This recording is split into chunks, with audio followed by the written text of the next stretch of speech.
নমস্কাৰ। আজি এই অনুষ্ঠানৰ প্ৰধান উদ্যোক্তা চুতীয়া উন্নয়ন পৰিষদৰ মাননীয় উপাধ্যক্ষ যুজপুথাৰ চুতীয়া ডাঙৰীয়া, প্ৰাঞ্জল ৰাজখনিক ডাঙৰীয়া, চুতীয়া মহিলা সন্মিলনৰ মাননীয় অৱন্তী চুতীয়া ডাঙৰীয়ানী আৰু যুৱ সন্মিলনৰ প্ৰাণজিৎ শইকীয়া ডাঙৰীয়া, প্ৰমোদ শইকীয়া ডাঙৰীয়া হয়নে আৰু নয়নজ্যোতি শইকীয়া ডাঙৰীয়া, গংগাধৰ শইকীয়া ডাঙৰীয়া, দেৱজিৎ শইকীয়া ডাঙৰীয়াৰ লগতে চুতীয়া যুৱ সন্মিলন, চুতীয়া মহিলা সন্মিলন আৰু চুতীয়া ছাত্ৰ সন্থাৰ পৰম শ্ৰদ্ধাৰ বিষয়ববীয়াসকল, কৰ্মকৰ্তাসকল আৰু আজি অনুষ্ঠানত বিশেষভাৱে উপস্থিত থকা আমাক সকলোকে আশীষ দিবলৈ অহা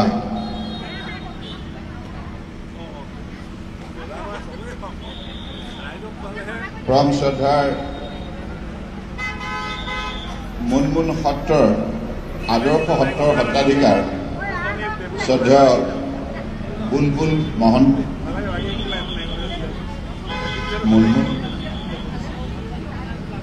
মুনমুন দেখা নাই, মুনমুন মহন্ত ডাঙৰীয়া, লিখি দিলে আৰু আজি সভাত আমাৰ সৈতে উপস্থিত থকা অসম চৰকাৰৰ জ্যেষ্ঠ মন্ত্ৰী শ্ৰদ্ধেয় ৰূপেশ গোৱালা ডাঙৰীয়া, স্থানীয় তিনিচুকীয়াৰ বিধায়ক প্ৰাক্তন মন্ত্ৰী সঞ্জয় কিষাণ ডাঙৰীয়া, হাউচিং বোৰ্ডৰ মাননীয় অধ্যক্ষ পুলক গোহাঁই ডাঙৰীয়া, পৰ্যটন নিগমৰ মাননীয় অধ্যক্ষ ঋতুপূৰ্ণ বৰুৱা ডাঙৰীয়া, পৌৰসভাৰ অধ্যক্ষ পুলক চেতিয়া ডাঙৰীয়া, পৌৰসভাৰ উপসভানেত্ৰী ইন্দিৰা ৰায় ডাঙৰীয়ানী,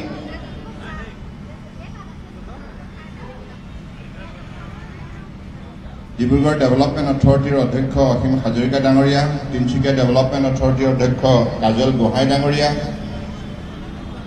চুতীয়া সন্মিলনৰ সাধাৰণ সম্পাদক দেৱজিৎ শইকীয়া ডাঙৰীয়া আৰু আমাৰ প্ৰণৱ বৰুৱা ডাঙৰীয়া, ভৱেন শৰ্মা ডাঙৰীয়া, অসম গৌৰৱ পবিত্ৰ চুতীয়া ডাঙৰীয়াৰ লগতে আজি সভাত উপস্থিত থকা তিনিচুকীয়া পৌৰসভাৰ নিৰ্বাচিত প্ৰতিনিধিসকল, সমবেত পৰম শ্ৰদ্ধা ৰাইজ আৰু সাংবাদিক বন্ধুসকল, আজিৰ দিনটো আমাৰ অসমীয়া জাতীয় জীৱনৰ বাবে আমি এই মুহূৰ্তত সকলোৱে গভীৰভাৱে উপলব্ধি কৰোঁ। এইটো এটা অত্যন্ত স্মৰণীয় দিন।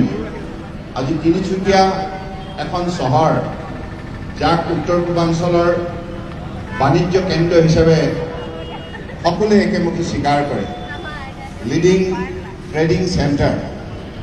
এই তিনিচুকীয়া চহৰৰ মাজমজিয়াত বীৰাংগনা সতী সাধিনীৰ প্ৰতিমূৰ্তি নিৰ্মাণ কৰাটো আৰু ইয়াক সকলোৱে মিলি সৰ্বাংগ সুন্দৰ হিচাপে গঢ় দিয়াটো আৰু ইয়াক আজি শুভ উন্মোচন কৰাটো আমাৰ সকলোৰে বাবে এটি স্মৰণীয় দিন। কাৰণ চুতীয়া জাতিৰ বুৰঞ্জী মানে অসমীয়া জাতীয় জীৱনৰ বুৰঞ্জী আৰু সতী সাধিনীৰ বিষয়ে যি অধ্যয়ন কৰে সেই ব্যক্তিয়ে জীৱনৰ বাটত আদৰ্শ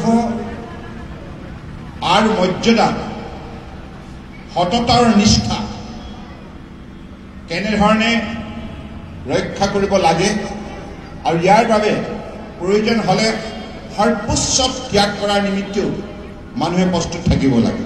আত্মবলিদান, সুপ্ৰিম ছেক্ৰিফাইচ যাক কোৱা হয়।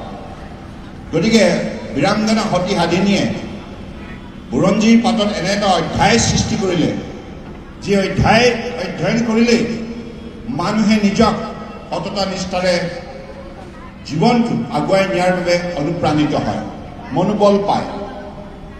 আদৰ্শ প্ৰতিষ্ঠা কৰিব লগা হ'লে নিশ্চিতভাৱে সততা নিষ্ঠাৰে মানুহে জীৱনৰ বাটত সৰ্বোচ্চ ত্যাগ কৰাৰ উদাহৰণ দাঙি ধৰাৰ নজিৰ কৰিব লাগে।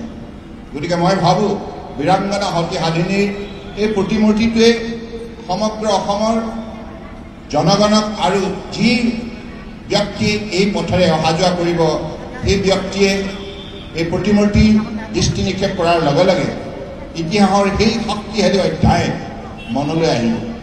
গতিকে মই ভাবোঁ যে আজিৰ তাৰিখত চুতীয়া সম্প্ৰদায় জনগোষ্ঠীটোৱে চুতীয়া বুৰঞ্জী আজি তেখেতসকলে ৰচনা কৰিছে, আৰু এই বুৰঞ্জী উঠি অহা প্ৰজন্মৰ মাজত তেখেতসকলে বিতৰণ কৰি আৰু চুতীয়া সম্প্ৰদায়ৰ উপৰিও অন্যান্য সম্প্ৰদায়ক এই ক্ষেত্ৰত অৱগত কৰি জাতিটোৰ শক্তিশালী ইতিহাস পুনৰ সোঁৱৰাই দিছে। আৰু আজি আমি সৌভাগ্যৱান আৰু আমি গৌৰৱান্বিত, বীৰাংগনা সতী সাধিনীৰ নামেৰে বিশ্ববিদ্যালয় প্ৰতিষ্ঠা হৈছে। বিশ্ববিদ্যালয় প্ৰতিষ্ঠা হোৱা মানে বিশ্ব জগতখনক আমি আৱিষ্কাৰ কৰাৰ বাবে এটি বৌদ্ধিক যাত্ৰা। সেই যাত্ৰাৰ বীৰাংগনা সতী সাধিনীৰ নামেৰে আমি আৰম্ভ কৰিছোঁ অসমীয়া জাতিয়ে।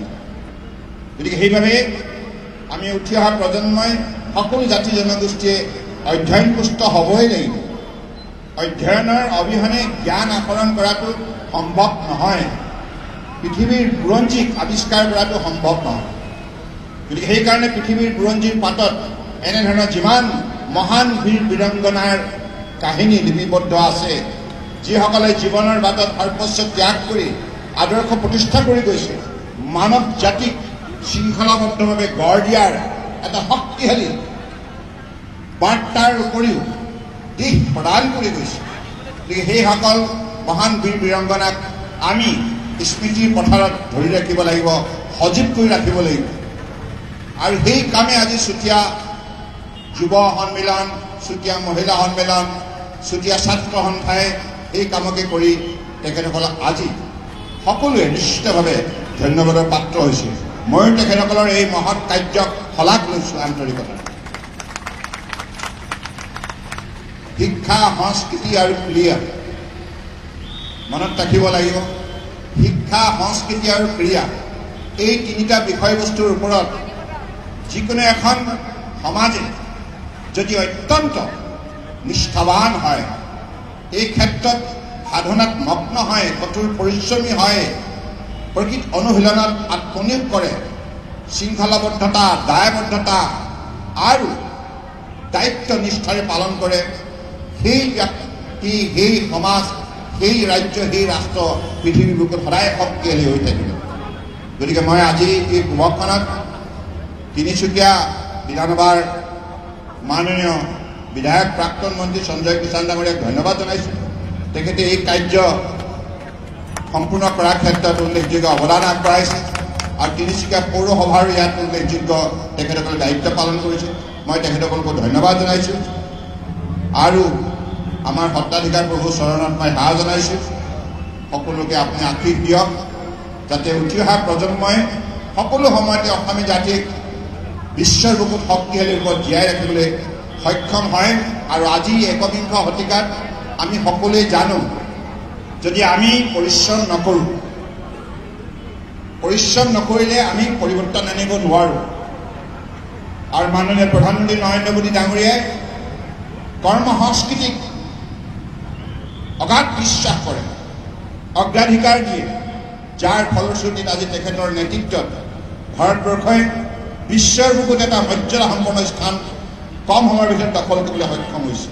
গতিকে সেইকাৰণে মই আপোনালোকক আহ্বান জনাওঁ, আমি সকলোৱে এই কথা গভীৰভাৱে উপলব্ধি কৰিব লাগিব যে অসমখনক যদি ভাৰতবৰ্ষৰ অন্যতম শক্তিশালী, উন্নত, আগৰণুৱা ৰাজ্য হিচাপে প্ৰতিষ্ঠা কৰিব লগা হয়, নিশ্চিতভাৱে আমি সকলোৱে পৰিশ্ৰম কৰিব লাগিব, সকলো কৰ্মক্ষেত্ৰত জাকত জিলিকা হৈ উঠিব লাগিব, লাচিত বৰফুকনৰে পাকৈত হ'ব লাগিব আৰু বীৰাংগনা সতী সাধনীয়ে যি আদৰ্শ প্ৰতিষ্ঠা কৰি গৈছে এই আদৰ্শক জীয়াই ৰাখিব লাগিব আৰু পৃথিৱীৰ বুৰঞ্জীত বৰ্তমান একবিংশ শতিকাৰ চামটো উল্লেখযোগ্য অধ্যায় সৃষ্টি কৰিব লাগিব সততা নিষ্ঠাৰে কঠোৰ পৰিশ্ৰমৰ যোগেদি কাৰণ মূল্যবোধৰ যোগেদিহে এখন সমাজ সৰ্বাংগ সুন্দৰ হয় আৰু জীৱনৰ বাটত বহুত দীৰ্ঘদিন ধৰি সফলভাৱে যাত্ৰা আগুৱাই নিব পাৰে গতিকে মই ভাবোঁ যাক ছাষ্টেইনেবল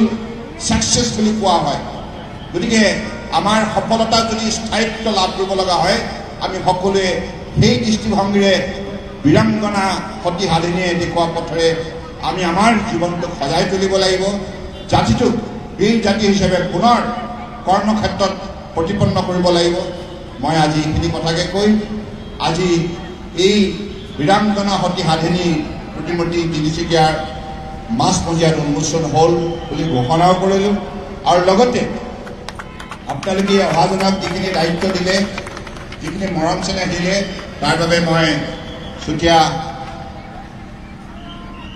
উন্নয়ন পৰিষদ চুতীয়া যুৱ সন্মিলন মহিলা সন্মিলন চুতীয়া সন্মিলন আৰু ছাত্ৰ সন্থা সকলোকে মই বিশেষভাৱে ধন্যবাদ জনাইছোঁ আৰু আপোনালোকৰ যিখিনি অনুৰোধ আহিছে মোলৈ চুতীয়া এটি ভৱন নিৰ্মাণ ক্ষেত্ৰত নিশ্চিতভাৱে মই সহযোগিতা আগবঢ়াম